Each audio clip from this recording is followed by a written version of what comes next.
महानगरपालिकेच्या आगामी निवडणुकांसाठी जनसुराज्य पक्षाने हालचालींना वेग दिलाय.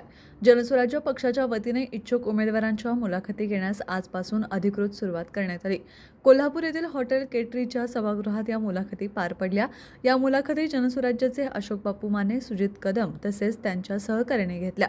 शहरातील विविध प्रभागातून तब्बल 35 इच्छुक उमेदवारांनी मुलाखतींना हजेरी लावत निवडणूक लढवण्याची तयारी दर्शवली.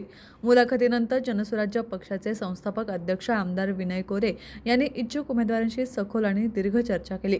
स्थानिक प्रश्न, विकासाचा आराखडा तसेच संघटनात्मक बांधणीवर यावेळी भर देण्यात आला.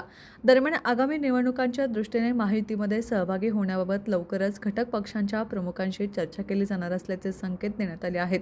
या चर्चेनंतर जनसुराज्य पक्षाची पुढील राजकीय दिशा आणि रणनीती निश्चित केली जाणार आहे. कोल्हापूर राजकीय घडामोडींमध्ये जनसुराज्य पक्षाची ही हालचाल महत्त्वाची मानली जात असून आगामी महापालिका निवडणुकीत पक्षाची भूमिका काय राहणार याकडे सर्वांचे लक्ष लागलंय.